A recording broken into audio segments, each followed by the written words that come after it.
என்ன பண்ணணும்? கொடுக்கணும். கிறிஸ்துமஸ்னாவே நம்ம கொடுக்கணும். வாங்குகிறவங்களா கர்த்தருடைய பிள்ளைங்க இருக்கக்கூடாது. ஏசாயா தீர்க்க தரிசன புஸ்தகம் 6ஆம் அதிகாரம் 9ஆம் அதிகாரம், ஏசாயா தீர்க்க தரிசன புஸ்தகம் 9ஆம் அதிகாரம் 6ஆம் வசனத்துல, நமக்கு ஒரு பாலகன் பிறப்பான், நமக்கு ஒரு குமாரன் கொடுக்கப்பட்டார். பாருங்க, பாலகன் பிறப்பார், குமாரன் பிறந்தார், குமாரன் கொடுக்கப்பட்டார் என்பது, பாலகன் என்பது இயேசு கிறிஸ்துடைய மனித தன்மையை காட்டுகிறது. குமாரன் என்பது அவர் தெய்வீக தன்மையை காட்டுகிறது. எப்படி என்றதை சொல்ற கவனிங்க. இயேசு கிறிஸ்து படகுல போறாரு, நித்திரையா இருக்கிறாரு. இது மனித தன்மை. பிற்பாடு காற்றும் புயலும் வரும்போது இயேசு கிறிஸ்து எழுப்பின உடனே ஆண்டவர் காற்றையும் கடலையும் அதற்றாரு. ஒரே வார்த்தைனால அமைதல் ஆகுது. இதுக்கு காரணம் என்னன்னா, அப்படி இருக்கும். சரி, எத்தனை வந்திருக்கு. இதுக்கு காரணம் என்னன்னா, இயேசு கிறிஸ்து என்னவா பிறந்தாரு? மனுஷ தன்மையாவும் பிறந்தாரு, தெய்வ தன்மையாவும் பிறந்தார். அல்லேலூயா. பாருங்க, பிதாவாகிய தேவன் தமது குமாரனை இந்த உலகத்துல கொடுத்தார். எப்பேற்பட்ட நாட்கள்ல கர்த்தர் கொடுத்தார்னா, தயவு செய்து எல்லாரும் கவனிங்க, கர்த்தருடைய வார்த்தை கவனிங்க. கொடுக்கிற என்ற தலைப்புல தான் கர்த்தருடைய வார்த்தையை பார்க்கிறோம். ஆண்டவர் எப்படி தமது குமாரனாகிய கிறிஸ்துவ இந்த பூமிக்கு எந்த சூழ்நிலை கொடுத்தார்னா, இக்கட்டான சூழ்நிலை. மல்கியா தீர்க்க தரிசன புஸ்தகம் 4ஆம் அதிகாரத்திலிருந்து மத்தேயு சுவிசேஷ புத்தகம் 1ஆம் அதிகாரம் வரைக்கும், பழைய ஏற்பாட்டுக்கும் புதிய ஏற்பாட்டுக்கும் இருண்ட காலம் 400 வருஷம். கர்த்தர் யாரிடத்திலும் பேசல, எந்த தீர்க்க தரிசியும் எழுப்பல, இஸ்ரவேலை வழிநடத்த யாருமே இல்லை. இக்கட்டான சூழ்நிலை. இதுல வர யாருடைய ஆட்சி நடக்குதுன்னா, 1200 வருஷம் ரோமருடைய ஆட்சி நடக்குது. இஸ்ரவேல் ஜனங்களை ஒடுக்குறான். இப்போ இக்கட்டான சூழ்நிலை இருக்கும் போது தேவன் இப்ப யார கொடுக்கிறார்னா, தமது குமாரனாகிய கிறிஸ்துவ நம்ம கொடுக்கிறத பார்க்கிறோம். ஆமென். அல்லேலூயா, அல்லேலூயா. தேவ பிள்ளைகளே, கர்த்தரை எதுக்காக கொடுத்தார்னா, எதுக்காக நம்முடைய வாழ்க்கையில வந்திருக்கிறார்னா, நம்முடைய வாழ்க்கையில இருக்கிற இக்கட்டு, போராட்டம், பிரச்சனை, நிந்த, அவமானம் இவைகள் எல்லாம் நீக்கும்படியாக தான் பிதாவாகிய தேவன் தமது குமாரனாகிய கிறிஸ்து அந்த உலகத்துல கொடுத்தார். அல்லேலூயா. இக்கட்டான சூழ்நிலை. ஜனங்க பாவத்துல இருக்கிறாங்க, அக்கிரமத்துல இருக்கிறாங்க, பயத்துல இருக்கிறாங்க, எது என்ன நடக்கும் என்று தெரியாத இருள வாழ்ந்து கொண்டு இருக்கிறாங்க. இந்த சூழ்நிலை தான் தமது குமாரனாகிய கிறிஸ்து கர்த்தர் இந்த பூமிக்கு கொடுத்தார். அல்லேலூயா. சரி, இரண்டாவது, மரியாள் அம்மா தன்னுடைய சரீரத்தையே கொடுத்தாங்க. லூக்கா சுவிசேஷ புத்தகம் 1ஆம் அதிகாரம் 38ஆம் வசனத்தை வாசிக்கலாமா? லூக்கா சுவிசேஷ புத்தகம் 1ஆம் அதிகாரம் 38ஆம் வசனத்தை வாசிக்கலாம். அதற்கு மரியாள், இதோ நான் ஆண்டவருக்கு அடிமை, கவனிக்கலாம், எல்லாரும் கவனிங்க தேவ பிள்ளைகளே. மரியா தேவனுக்கு எதை கொடுத்தார்னா, தன்னுடைய சரீரத்தையும் தன்னுடைய கர்ப்பத்தை நம்ம கொடுத்தாங்க. நிச்சயதார்த்தம் ஆன பிற்பாடு யோசப் மரியாள் அம்மாவுக்கு 15 வயது இருக்கும் போது யோசப்பு இடத்துல நிச்சயதார்த்தம் பண்ணாங்க. நிச்சயதார்த்தம் பண்ணி அதற்கு முன்பதாக ஒருவர் கர்ப்பிணி ஆவார்களானா, இவங்களிடத்த கர்த்தர் தான் வந்து பேசுற, தேவதூதன் தான் வந்து பேசுறாரு. மரியாளே, கிருபை பெற்றவரே, உன்னிடத்துல உற்பத்தி ஆயிருக்கிறது, பரிசுத்த ஆவியானவர் உண்டானதுன்னு சொல்லி பேசுறாரு. இது மரியாளுக்கு தெரியும், இது தேவனால உண்டாக்கப்பட்ட கர்ப்பத்தின் கனி என்று தெரியும். கிறிஸ்து போய் சொன்ன உலகம் ஏற்றுக்கொள்ளுமா? ஏற்றுக்கொள்ளவே கொள்ளாது. பாருங்க, இது நிமித்தமாக கவனிக்கலாம். தேவதூதன் சொன்னதை வெளியே போய் சொன்னாலும் ஒரு கன்னி கர்ப்பவதி ஆகிறது யாராலையும் நம்பவே முடியாது. ஏதோ தவறு செய்திருக்கிறாங்கன்னா சொல்லுவாங்க. நியாயப்பிரமாணத்தின்படி அவங்க திருமணத்துக்கு முன்பதாக ஒரு கர்ப்பம் தரிப்பார்களா, அவங்க கல்லறிந்து கொல்லப்பட வேணும். ஊராருக்கு முன்பதாக அவமானப்படணும். யோசப்பு மற்ற எல்லாராலும் என்ன பண்ணா, தான் குடும்பத்தாலையும் சரி, நிச்சயிக்கப்பட்ட தம் புருஷன் யோசப்பாலையும் சரி, கைவிடப்பட்ட நிலையில் தான் இருக்கணும். ஆனாலும் கூட மரியா எல்லாத்தையும் சகிச்சு நான் தேவனுக்கு அடிமைன்னு சொல்லி தன்னை ஒப்பு கொடுத்தாங்க. அல்லேலூயா. எல்லா காரியத்தையும் கவனிங்க, உங்களுக்கு சொல்றேன். முதல்ல பிதா யார கொடுத்தாரு? கிறிஸ்துவ கொடுத்தாரு. எதற்காக? நம்முடைய இக்கட்டை பார்த்தார், நம்முடைய பயத்தை பார்த்தார், நம்மளை சூழ்ந்து இருக்கிற போராட்டத்தை பார்த்தாரு, நம்ம பாவத்துல இருக்கிறதையும் பார்த்தாரு, நம்மளை விடுவிக்க முடியாது தமது குமாரனை கொடுத்தார். ஆமே. இரண்டாவது தேவ பிள்ளைகளை மரியாள் தன்னுடைய சரீரத்தை கர்த்தருக்கு கொடுத்தாங்க, தன்னுடைய கர்ப்பத்தை கர்த்தருக்கு கொடுத்தாங்க. நினைக்கிறாங்க இது எப்படி ஆக ஆண்டவர், ஏன்னா புருஷனை அறியலன்னு சொல்லி கலங்குறாங்க. இது நிமித்தமா வரப்போகிற பாடுகளும் தெரியும். கல்லெறியப்பட போகிறேன், ஊராருக்கு முன்பாக என்னை நிக்க வச்சு அவமானப்படுத்துவாங்க, எல்லாராலும் கைவிடப்பட்டு என்னை துரத்துவாங்க, இதெல்லாம் நன்கு அறிந்தும் கூட ஆனாலும் மரியாள் தன்னை தேவனுக்கு ஒப்பு கொடுத்தபடினால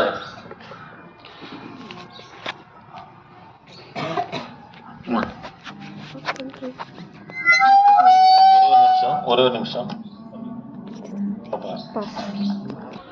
மரியாள் தன்னை பூரணமா ஒப்பு கொடுத்தபடினால கர்த்தர் எல்லா காரியத்தையும் பொறுப்பெடுத்துட்டாருங்க. யோசேப்புக்கு பயப்படுறாங்க, ஊராருக்கு பயப்படுறாங்க, கைவிடப்பட்ட சூழ்நிலை வரும் என்று பயப்படுறாங்க. கர்த்தர் பொறுப்பெடுப்பார். உங்களுக்கு சொல்றேன் எப்படி பொறுப்பெடுத்தா, யோசேப்புக்கு பயந்தானே, யோசேப்புக்கு விஷயம் தெரிய போகுது. தெரிஞ்ச உடனே அவர் நீதிமானா இருந்ததுனால அவங்களை அவமானப்படுத்த மனதில்லை, ரகசியமாய் தள்ளி விடும்படி யார் நினைக்கிறாரு? யோசேப்பு நினைக்கிறார். யோசேப்பு நினைக்கும் போது அவரிடத்துல கர்த்தர் சொப்பனத்துல உண்டாகி சொல்றாரு, யோசேப்பு மரியாள் நிமித்தம் நீ பயப்படாத, அயப்படாத, அவர் இடத்துல உற்பத்தி ஆயிருக்கிறது யாரு? பரிசுத்த ஆவினால உண்டாயிருக்குன்னு சொல்றார். தேவ பிள்ளைகளை இப்ப சொல்றேன் கவனிங்க. கிறிஸ்தவன் பிறப்புக்கு வந்திருக்க உங்கள் யாவையும் நான் வாழ்த்துகிறேன். நீங்க கர்த்தருடைய சித்தத்துக்கு நீங்க உங்களை ஒப்பு கொடுப்பீங்கன்னா உங்க எல்லா காரியத்தையும் அவரு பார்த்துக்குவாருங்க. இந்த அம்மா ஒப்பு கொடுத்தாங்க. யோசேப்பு கிட்ட போய் சொல்லுன்னு சொன்னாங்களா? சொல்ல வேண்டியது கர்த்தர் செய்ய எங்க செய்யணுமோ அதை செய்தார். அதனால தேவனுக்கு மாத்திரம் தன்னை முழுவதுமாய் ஒப்பு கொடுத்தோம்னா, மத்தேயு சுவிசேஷ புத்தகம் 1ஆம் அதிகாரம் 20 25 வரைக்கும் வாசித்து பார்ப்போம்னா, யோசேப்பு இடத்துல சொல்றாரு, நீ சேர்த்துக்கப்பா, அவர் இடத்துல உற்பத்தி ஆயிருக்கிறது பிதாவினால உண்டானது, பரிசுத்த ஆவியானால உண்டானது சொன்னோன்னே அவரு சேர்த்துக்கினார். அதனால நம்ம எப்போ கர்த்தருக்கென்று தன்னை ஒப்பு கொடுக்கிறோமோ, ஊழியமா இருக்கட்டும், அர்ப்பணிப்பா இருக்கட்டும், ஞானஸ்தானமா இருக்கட்டும், உலக காரியத்தை விட்டு வந்து தேவனிடத்துல ஐக்கியப்படுறதா இருக்கட்டும், இதுல தேவ பிள்ளைங்க யாரு பூரணமா தன்னை ஒப்பு கொடுக்கிறாங்களோ அவங்களுடைய காரியத்தை கர்த்தர் முற்றிலுமா பொறுப்பெடுப்பார். அவங்களுக்காக கர்த்தர் யாவற்றையும் செய்து முடிப்பார். உங்களுக்கு ஒரு சாட்சி சொல்றேன். நாங்க இங்க வந்து ஒரு 1.25 வருஷமா வந்து போய்கின்னு இருக்கிறோம். கர்த்தர் பேசுற ஊழியத்தின் ஆரம்ப நாட்கள்ல சனிக்கிழமை வருவேன், காலையில ஃபாஸ்டிங் ப்ரேயர் நடத்துவேன், மாலையில வீடு சந்திப்பேன், ஞாயிற்றுக்கிழமை காலையில ஆராதனை நடக்கும், மாலையில ஏறுத்தூர்ல போயிட்டு அங்க ஒரு பைசல் நடத்திட்டு நான் வீட்டுக்கு போயிடுவேன். இது 1.25 வருஷம் அப்படியே போய்கின்னு கர்த்தர் சொல்றாரு, நீ போன்னு பேசுறாரு. நான் எங்கெல்லாம் போயிட்டு செய்தி கேட்கணும் அல்லது பைபிள் காலேஜ் போனோம், கர்த்தர் இடப்பட்டுன்னே இருக்கிறார், நீ போப்பா சூனாம்பட்டுக்கு போ, ஆடுகள் எங்க இருக்குது அங்கதான் மெய்ப்பா இருக்குன்னு கர்த்தர் பேசினே இருக்கிறார். அப்ப எனக்கு ஆலோசனை கொடுத்த பாஸ்டர் வில்லியம் கேரி பாஸ்டர் கிட்ட சொன்னேன், மந்தை எங்க இருக்குதோ அங்க மந்தை எந்த இடத்துல இருக்குது அங்க மெய்ப்பா மந்தைக்கு பாதுகாப்பு, நீ போப்பான்னு சொல்லி ஜெபம் பண்ணி என்னை அனுப்பிச்சிட்டார். வந்தேன், எங்க வீட்டுல கேட்டேன், அம்மா நம்ம போறோம், இங்க ஏதோ வாகன ஓட்டியா இருந்துன்னு குடும்பத்தை நடத்தின்னு இருக்கிறோம், அங்க போறோம் அப்படின்னா அவங்க ஒரே ஒரு வார்த்தை சொன்னேன்னு, எனக்கு அது வேணும் இது வேணும்னு கேட்க மாட்டேன், பிள்ளைங்களை படிக்க வச்சா போதும். நான் இந்த வார்த்தையை சொன்னிய நினைச்சுன்னு மனசுல, ஆண்டவரே ஸ்தோத்திரம், ஆண்டவர் பார்த்து வேணும் எனக்கு விசுவாசம். ஆண்டவருடைய தயவுனால புறப்பட்டு வந்தேன். நான் உங்களை இடத்துல சொல்றேன், பிள்ளைங்களுக்கு படிப்புக்காக நான் இது வரைக்கும் யார்கிட்ட 5 பைசா கடன் வாங்கினேன். கர்த்தர் எல்லாம் தேவையும் சந்திச்சாரு. உங்களை அர்ப்பணித்து பாருங்க. கர்த்தர் சொல்ற வார்த்தைக்கு தேவனுடைய விருப்பம் உங்களில நிறைவேற்றுவதற்கு ஊழியமா இல்ல முழுவதுமா உங்களை அர்ப்பணிக்கணுமா, உலக காரியத்தை விட்டு வரணுமா, பாவத்தை விட்டு வரணுமா, எந்த காரியத்தை கர்த்தர் விட்டு தன்னை அர்ப்பணிக்க சொல்றாரோ அதுக்கு உங்களை முழுவதுமா அர்ப்பணிப்பீங்கன்னா உங்க காரியத்தை அவர் பார்த்துக்குவாரு. எப்போ எதை செய்யணுமோ என் ஆண்டவர் நிச்சயமா செய்வாருங்க. பொண்ணு மெடிக்கல்ல படிக்கணும், மெடிக்கல் சம்பந்தப்பட்ட காரியம் படிக்கணும்னு ஆசை. நமக்கு அந்த வருவாய் இல்லை, சர்ச்சை கட்டணும், அதில் போனால் என்னால் முடியாதுன்னு சொல்லி நான் முடியாதுமா அப்படின்னேன். சென்னையிலேருந்து ஒவ்வொரு காலேஜாக கேட்சின்னு வருது. நாங்கள் மெடிக்கல் காலேஜில் இந்த பிஎஸ்சி கம்ப்யூட்டர் சயின்ஸ் போட்டோம், அதுவும் கேட்சிங்கன்னா வருது. எங்கேருந்து சென்னையிலேருந்து ஒவ்வொரு இடமா கேட்சிக்கணும். செங்கல்பட்டுக்கும் வந்துடுச்சு. சரி எத்தனை வருஷம் பாப்பா கூட பொண்ணு கூட படிக்கிற எல்லா பசங்களும் ஒரு மாதம் கூட இல்லை, எல்லாம் டீசி வாங்கி போய்க்கினுக்குதுங்க. மெடிக்கல் காலேஜ் போய்க்கினுக்கிறவங்க கூட சேர்ந்த பசங்க வந்து ஒரே ஜோம் பண்ண கடப்பக்கத்தில் டாக்டர் இருந்தவங்க, அவங்க பேர் வந்து இளவரசி, கவர்மெண்ட் டாக்டர் இருந்தவங்க எனக்கு ஃபோன் பண்ணாங்க. ஐயா பாப்பாவை சேர்த்துட்டிங்களா? இல்லைம்மா இது மாதிரி இருக்குது, தைரியம் பிரச்சனை பண்ணுறாமா அப்படின்னு. பக்கத்தில் எங்கெல்லாம் மெடிக்கல் காலேஜ் இருக்குது அப்படின்னு கேட்டாங்க. இது போல் இருக்குதுன்னு சொன்ன உடனே கொண்டு போய் சேருங்கன்னாங்க. இது வரைக்கும் 3 லட்சம் ரூபாய் கட்டி சேர்த்து படிக்க வச்சுன்னு வராங்க. நான் இதுக்குன்னு ஒரு பைசா செலவு பண்ணல. எதுக்காக சொல்ல வரேன்னா, தேவ பிள்ளைகளை கவனிங்க, உங்களை கர்த்தருக்குன்னு அர்ப்பணிக்கும் போது அவரு பொறுப்பு எடுத்துருவாருங்க. நீங்க என்ன தெரியுமா பண்ணிட்டீங்க? என் புள்ளி கல்யாணம் ஆகட்டும், ஊசல் ஆடினுங்கிறான் பாரு, இவன் போய் சேரட்டும், எல்லாத்தையும் முடிச்சுட்டு வந்து நான் ஞானஸ்தானம் எடுத்துடுறேன், நான் எல்லாத்தையும் முடிச்சுட்டு வந்து ஊழித்துக்கு வரேன். இதெல்லாம் வந்து கர்த்தருக்கு செல்லுபடி ஆகாதுங்க. தேவ பிள்ளை, உன்னை அர்ப்பணிக்கும் போது நீ செய்யாததை, நீ கேட்காததை கர்த்தர் ஏற்கனவே நிறைவேற்றி உனக்கு முடிப்பான். அல்லேலூயா. அதனால நான் ஆண்டவரை என் வாழ்க்கையில ருசித்தங்க. அதனால மரியாள் தன்னை ஒப்பு கொடுத்தாங்க. மரியாள் தன்னை ஒப்பு கொடுத்ததுனால கர்த்தர் என்ன பண்ணாரு? அவங்களுக்காக எல்லாவற்றையும் செய்கிறார். அல்லேலூயா, அல்லேலூயா. சரி, 3வது லூக்கா சுவிசேஷ புத்தகம் 2ஆம் அதிகாரம் 9-11 வரைக்கும் வாசித்து பார்ப்போம்னா, மேய்ப்பர்கள் தேவனுக்கு என்னத்தை கொடுத்தாங்கன்னா நேரத்தை கொடுத்தாங்க. மந்தைய காத்துன்னு இருக்கிறாங்க மேய்ப்பருங்க. காத்து கொண்டு இருக்கும் போது தேவ தூதருடைய சேனை அவர்களுக்கு முன்பதாக தோன்றி 9-11 லூக்கா சுவிசேஷ புத்தகம் 2ஆம் அதிகாரம் 9-11 வரைக்கும் பார்த்தோம்னா, அவங்க என்ன பேசிட்டு இருக்கிறாங்கன்னா, மேய்ப்பருங்க அந்நாட்கள் இருந்ததான ரோம் அரசாங்கம் ராஜா என்ன சொல்றான்னா, என்ன வணங்கணும், என்ன கனம் பண்ணணும், நீங்க நன்றா இருப்பீங்க, உங்களுக்கு சமாதானம் கிடைக்கும் என்று சொன்னான். ஆனா யூதருங்க வந்து மனுஷனை வணங்கவே மாட்டாங்க. அவனை, அதாவது ரோம அரசாங்க ராஜாவுடைய சிலையெல்லாம் கோயில்களில் வச்சு வணங்க ஆரம்பிச்சாங்க. தேவாலயத்துல வைக்க முடியாது அவன் நினைக்கிறான். இதை யூத ஜனங்க செய்யலை. செய்யாத பட்சத்துல இததான் இஸ்ரவேல், அதாவது மெய்ப்பர்கள் பேசியிருந்தாங்க. மந்தையை காத்து கொண்டு இருக்கிற மெய்ப்பர்கள் பேசுறாங்க, அவனை வணங்கினவா சமாதானம், அவனை வணங்கினவா நல்லா இருப்போம் சொல்லி பேசுறன்னு சொல்லி பேசின்னு இருக்கும் போதுதான் கர்த்தருடைய தூதனானவர் ஒரு சேனை தோண்டி சொல்லுது, வாசிக்கமா,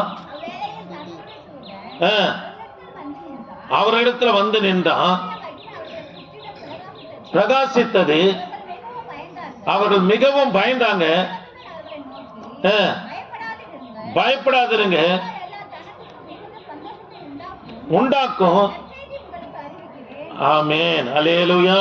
நற்செய்தி உங்களுக்கு அறிவிக்கிறேன், பூமியில சமாதானமும் மனுஷன் மேல் பிரியம் உண்டாக்கும்படியா உங்களுக்காக தாவீதின் ஊர்ல உங்களுக்காக அவர் என்ன பண்றாரு? பிறந்திருக்கிறார் என்று கர்த்தருடைய வார்த்தையை பார்க்கிறோம். அல்லேலூயா. கவனிக்கலாம், மேய்ப்பர் எடுத்த தேவ தூதர் சொன்னது என்ன பண்ணா, விசுவாசித்து 16ஆம் வசனத்தை வாசித்து பார்ப்போம்னா, தீவிரமாய் வந்து மரியாதையும் யோசப்பும் முன்னிலையில் கிடைத்திருக்கிறத பிள்ளையும் கண்டார்கள் என்று சொல்லி பார்க்கிறோம். மேய்ப்பரிடத்துல சொன்ன உடனே அதை விசுவாசித்து புறப்பட்டாங்க. மரியாதையும் யோசப்பும் வந்து பார்த்த பிற்பாடு உறுதிப்படுத்திக்கிறாங்க. 17ஆம் வசனத்துல தங்களுக்கு சொல்லப்பட்ட சங்கதி எல்லாம் என்ன பண்ணா பிரசித்தப்படுத்தினாங்க. மேய்ப்பர்கள் என்ன பண்ண சுவிசேஷத்தை அறிவித்தாங்க. மேய்ப்பர்களால் சொல்லப்பட்டதை கேட்ட யாவரும் ஆச்சரியப்பட்டாங்க. அல்லேலூயா. பாருங்க, உங்களிடத்துல விசுவாசம் இருக்கணும், உறுதிப்படுத்தணும். சுவிசேஷத்தை அறிவிக்கும் போது உங்களுக்கும் கர்த்தர் என்ன செய்வார்னா ஆச்சரியமான காரியத்தை செய்வார். வாங்க கவனிங்க, கர்த்தர் ஆச்சரியமான காரியத்தை செய்வார். 18ஆம் வசனத்தை நீங்க வாசித்து பார்ப்பனா, நடந்த சங்கதி எல்லாம் மேய்ப்பர்களுக்கு தேவதூதன் சொன்னதையும் தேவதூதன் சொன்னது போலவே பிள்ளையை சுற்றி முன்னாலே கடத்தப்பட்டு இருக்கிறத போய் பார்த்தாங்க. யோசப்பு மரியா இயேசு கிறிஸ்துவ பார்த்தாங்க. இயேசுவை பணிந்து கொண்டு இந்த சங்கதி எல்லாம் போட்டு எல்லாருக்கும் சொல்லாரு. மெய்ப்பன் அந்த சுவிசேஷமா மாட்டாங்க, ஊழியம் செய்யறாங்க.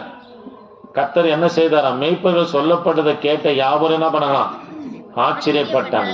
தேவ பிள்ளைகளை, உங்களிடத்துல சொன்ன பத்தியா, அதை நீங்க விசுவாசிக்கணும். கர்த்தர் எதுக்காக வந்தாரு? நம்முடைய இக்கட்டுகளை நீக்க முடியாத தமது குமாரனாகிய கிறிஸ்துவ பூமிக்கு கொடுத்தார். இரண்டாவது, தேவ பிள்ளைகளை, மரியாள் தன்னை தேவனுக்கு ஒப்பு கொடுத்தபடினால அவங்களுடைய காரியத்தை கர்த்தர் பொறுப்பெடுத்துட்டார். நம்ம கர்த்தருக்கு ஒப்பு கொடுக்கும் போது உனக்கு என்ன செய்யணுமோ கர்த்தர் செஞ்சிடுவார். மூன்றாவதாக, மேய்ப்பர்கள் என்ன பண்ணா, நேரத்தை கொடுத்ததுனால அவங்களுக்கு என்ன காரியத்தை ஆண்டவர் செய்தாரு? ஆச்சரியமான காரியத்தை கர்த்தர் நம்ம செய்தார். அல்லேலூயா. என்ன காரியத்தை செய்தாரு? ஆச்சரியமான காரியத்தை செய்தார். அதனால சொல்லப்பட்ட வார்த்தை விசுவாசிங்க, உறுதிப்படுத்திக் கொள்ளுங்க. ஆண்டவர் உங்க வாழ்க்கையில ஆச்சரியமான காரியங்களை செய்வார். ஊழியத்தை கூட்டு பாரு, நான் சாகு போக தெரியுமா சொல்றீங்க பாருங்க. உங்களுக்கு நேரம் கிடைக்கும் போதெல்லாம் கூட தான் வந்து ஊழியம் செய்யணும் இல்லைங்க. நீங்க எங்க இருக்கிறீங்களோ அங்கங்க நீங்க சுவிசேஷிகளாக மாறணும், சுவிசேஷர்களாக மாறணும். கூட வேலை செய்யறதுக்கு இயேசுவை பத்தி சொல்லணும். பிரயாணத்துல போகும்போது இயேசுவை பத்தி சொல்லணும். யாருன்னா லிப்டுக்காரங்க பைக்கில் ஏற்றி எங்கப்பா போற என்னப்பா போற பேச்சு கொடுத்து அவங்களுக்கு இயேசுவை பத்தி சொல்லுகிற பிள்ளைகளா என்ன பண்ண காணப்பட வேண்டும். கர்த்தருடைய ஊழியத்தை செய்யும் போது உன்னை ஆச்சரியமான காரியத்தை கர்த்தர் செய்வார். மெய்ப்பர்கள் எதை கொடுத்தாங்க? நேரத்தை கொடுத்தாங்க. மத்தேயு சுவிசேஷ புத்தகம் 4வது காரியம், சாஸ்திரிகள் வெகுமதிகளை கொடுத்தாங்க. 2ஆம் அதிகாரம் 11ஆம் வசனத்துல வெகுமதிகளை கொடுத்ததுனால 10ஆம் வசனத்துல மிகுந்த ஆனந்த சந்தோஷம் அடைந்தார்கள் என்று சொல்லி பார்க்கிறோம்.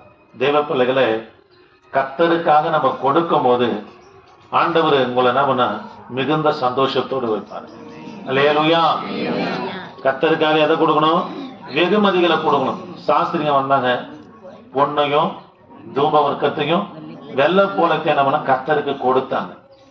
ஆண்டவருக்கு கொடுக்கிற காரியத்தை மட்டும் பிசினாரித்தான மட்டும் பண்ணவே கூடாது. ஆண்டவர் பார்த்துன்னு இருக்கிறார்.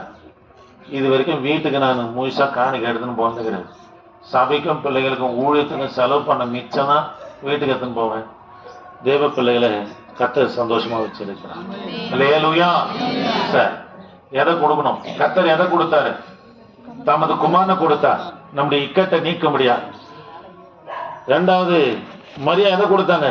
சரீரத்தை கொடுத்தாங்க, கர்ப்பத்தை கொடுத்தாங்க. அதனால அவங்களுடைய காரியத்தை கர்த்தர் பொறுப்பெடுத்துட்டார். மெய்ப்பர்கள் நேரத்தை கொடுத்தாங்க, விசுவாசித்தாங்க, உறுதிப்படுத்தினாங்க, சுவிசேஷத்தை அறிவிக்க முடியாது புறப்பட்டு போனாங்க. ஆச்சரியமான காரியத்தை கர்த்தர் செய்தார். 4வது, சாஸ்திரிங்க வெகுமதிகளை கொடுத்தாங்க, மிகுந்த சந்தோஷம் அடைந்தாங்க. அல்லேலூயா. அதனால கர்த்தருக்குன்னு நீங்க செய்யும் போதுதான், வெகுமதிகளை செலுத்தும் போதுதான் நம்ம சந்தோஷமா இருக்கு. கர்த்தர் உதவி செய்வார். அப்படியே முழங்கால் போடலாமா? சின்ன பிள்ளைங்களாம் இந்த பெரியவங்களா இருக்கிறவங்க இப்படி வந்துருங்க. சின்ன பிள்ளைங்களாம் இந்த கடைசிக்கு வந்துருங்க. சின்ன பிள்ளைங்க இந்த கடைசிக்கு வந்துருங்க. சின்ன பிள்ளைங்களாம் இந்த கடைசிக்கு வந்துருங்க. ஐயா பிடிக்கவே இல்லை ஐயா, எல்லாம் இப்படி வந்துடுங்க. ஐயா நீங்க இப்படி வந்து இப்படி வந்துருங்க. நீங்க அங்கே இருமா, இங்கே இரு. அப்படியா? சரி இருங்க, வந்துட்டு ராணி பெரிய